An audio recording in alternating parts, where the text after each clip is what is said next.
अस्सलाम वालेकुम जी, कैसे हैं आप सब। आई होप कि आप सब ठीक होंगे। तो आज आपके लिए बहुत ही ज़बरदस्त मज़ेदार से आलू मटर पुलाव की रेसिपी लेकर आई हूँ। जब आपको कुछ समझ ना आए ना क्या बनाएं, तो घर में जब कुछ ना हो तो सब्ज़ी तो होती है ना, तो आपने क्या करना है, फटाफट से आलू मटर निकालने हैं और ये ज़बरदस्त मज़ेदार सा पुलाव रेडी कर लेना है। बहुत ही टेस्टफुल, बहुत ही ज़बरदस्त मज़ेदार बनता है और इसकी खुशबू ऐसी मज़े की होती है कि पूरे मोहल्ले में फैल जाती है। तो आज मैं आपको बहुत ही आसान तरीके से आलू मटर की रेसिपी बनाना सिखा रही हूँ। तो चलिए शुरू करते हैं। बिस्मिल्लाहिर्रहमानिर्रहीम। अस्सलाम वालेकुम। यहाँ पे देखिए जी, मैंने एक अदद ले ली है कढ़ाई।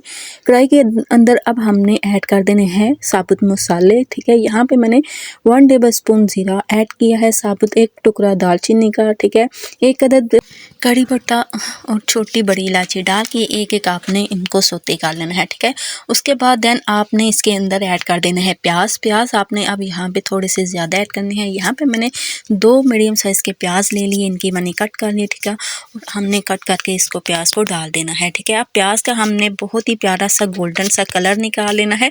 सो यहाँ पे देखिए जी, प्याज का ज़बरदस्त सा कलर निकल आया है। ठीक है, आपने इसी तरीके से गोल्डन सा कलर निकालना है। देन थोड़ा सा इसके अंदर हमने पानी ऐड करना है ताकि कलर जो है ना वो अच्छी तरह से बाहर आ जाए। उसके बाद फिर आपने इसके अंदर ऐड करना है थोड़े से मसाले। ठीक है, 1 टेबलस्पून बढ़ के ऐड कर देंगे नमक। अच्छा, नमक आपने उतना डालना है जितने ही आपने चावल डालने हैं। ठीक है, मैंने यहाँ पे 1 नहीं तकरीबन 2 से 3 टेबलस्पून नमक ऐड कर दिया। ठीक है, क्योंकि मैंने 3 गिलास चावल बना लिए थे। उसके बाद मैंने 1 टेबलस्पून भर के ऐड कर दी लाल मिर्च का पाउडर, 1 टीस्पून हल्दी ऐड कर दी। बहुत ही कम मसालों के साथ, जितने भी हम कम मसाले डालेंगे ना, उतना ही टेस्टफुल और ज़बरदस्त ये मटर पुलाव बन के तैयार होगा। ठीक है, आपने मसाले डाल के अच्छी तरह से 1 से 2 मिनट तक भूननी है। भूनने के बाद आपने जो टमाटर और सब्ज़ मिर्ची ऐड की ना, वो ऐड कर देनी है। यहाँ पे मैं टमाटर भी ज़्यादा ऐड कर रही हूँ क्योंकि हमने चावलों को बहुत ही टेस्टी और मज़ेदार सा बनाना है, तो इसलिए मैंने तकरीबन 4 टमाटर लिए थे। ठीक है, उनको कट किया और डाल दिए। ठीक है, तकरीबन 4 से 5 अदद सब्ज़ मिर्चें थी, मैंने वो भी डाल दी इसके अंदर। टमाटर मिर्चें डाल के आपने तकरीबन 2 मिनट के लिए इसको कवर करके कुक कर लेना है ताकि टमाटर अच्छी तरह से गल जाए। जितना अच्छा आप मसाला भूनेंगे ना, उतने ही टेस्टी ये चावल बन के तैयार होंगे। अच्छा जी, उसके बाद मैंने यहाँ पे इसके अंदर ऐड कर दिया 1 टेबलस्पून कुछ धनिया पाउडर, 1 टेबलस्पून ज़ीरा पाउडर, 1 टीस्पून इसके अंदर गरम मसाला मैंने ऐड कर दिया था, 1 टीस्पून कुटी हुई लाल मिर्च ऐड कर दी। ठीक है, देन ये सारे मसाले डाल के आपने अच्छी तरह से फिर से बुनाई करनी है। ठीक है, तो यहाँ पे देखिए जी, कितना ज़बरदस्त प्यारा सा कलर नज़र आ रहा है। ठीक है, और उसके बाद फिर मैंने इसके अंदर ऐड कर दिया दही। ठीक है, दही यहाँ पे तकरीबन मैंने हाफ कप ऐड किया। ठीक है, अपने अपने चावलों के हिसाब से दही डालना। अगर चावल ज़्यादा है तो आप क्या करेंगे, दही ज़्यादा डाल दीजिएगा। दही से भी बहुत ही ज़बरदस्त सा टेस्ट आता है। तो चलिए जी, दही डाल के मिक्स करना है। मिक्स करने के बाद आपने साथ ही इसके अंदर ऐड कर देने हैं आलू मटर डाल के, अगर पहले ही आप डाल के भूनेंगे ना आलू मटर को, तो बहुत ही टेस्टी सा जो जायका आएगा, बहुत ही ज़बरदस्त से चावल हमारे बन के तैयार होंगे। ठीक है, उसके बाद फिर मैंने साथ ही इसके अंदर मटर भी ऐड कर दिए। आलू मटर को अब हमने अच्छी तरह से भूनना है। उसके बाद तकरीबन 2 से 3 मिनट तक आपने इसको कुक करना है ताकि आलू और मटर थोड़े से अच्छी तरह से गल जाए। ठीक है, तो यहाँ पे देखिए 2 से 3 मिनट बाद अब मैंने कवर को हटाया और फिर से मैंने इनकी बुनाई शुरू कर दी। अब टोटल हमने इसको 5 मिनट के लिए भूनना है। भूनने के बाद यहाँ पे मैंने थोड़ा सा इसके अंदर अचार डाला है। ये नेशनल का अचार है। अगर आपके पास होममेड घर वाला जो अचार होता है, आपने जो सिंपल घर में बनाया होता है, अगर आपके पास वो है तो आप वो भी डाल सकते हैं।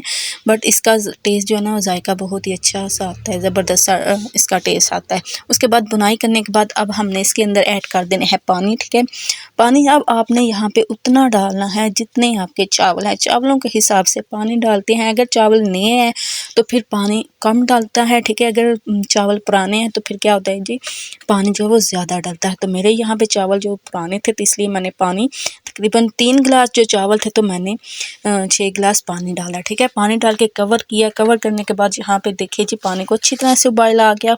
उबाल जब ही पानी को आ जाए तब आपने इसके अंदर ऐड कर देना है चावल। यहाँ पे मैंने भी चावल ऐड कर दिए। ठीक है, चावल डाल के आपने अच्छी तरह से मिक्स कर देना है ताकि चावल अच्छी तरह से पानी के अंदर मिक्स हो जाए और चावल हमारे खिल खिल के।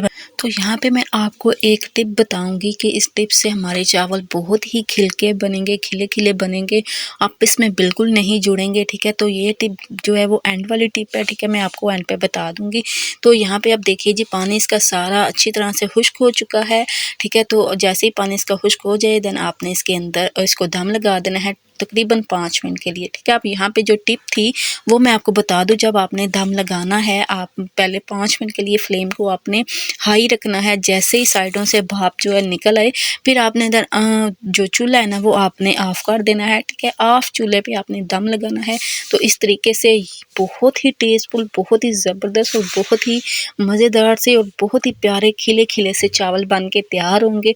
यकीन करिए अगर घर में कोई मेहमान भी आ गया ना, तो आपने अगर मेहमानों को भी ये चावल बना के खिला दिए ना, तो यकीन करें तो चिकन बीफ पुलाव को भी ना इस मटर वाले पुलाव ने पीछे छोड़ देना है। और इसका टेस्ट इतना ज़बरदस्त, इतना मज़ेदार था, जब आप बनाएंगे तो आपको तब ही पता चलेगा ये कितने टेस्टी और कितने ज़बरदस्त मज़ेदार से चावल बन के तैयार हुए हैं। सो उम्मीद करती हूँ मेरी आज की रेसिपी आपको अच्छी लगी होगी, पसंद आई होगी। अगर आपको मेरी आज की रेसिपी अच्छी लगे, पसंद है, तो ज़रूर वीडियो को लाइक और शेयर कीजिएगा, चैनल को ज़रूर सब्सक्राइब करिएगा और साथ ही लगे बेल आइकन के बटन को भी ज़रूर प्रेस करिएगा, ताकि आपको हर नई वीडियो का नोटिफिकेशन बार वक्त मिलता रहे और आप जाएं भाग कर किचन में और इस तरह का मज़ेदार सा टेस्टी सा मटर आलू का पुलाव बनाएं, खुद भी खाएं और अपने घर वालों को भी खिलाएं। तो इसी के साथ आपसे इजाज़त चाहूँगी, तब तक के लिए अल्लाह हाफिज़।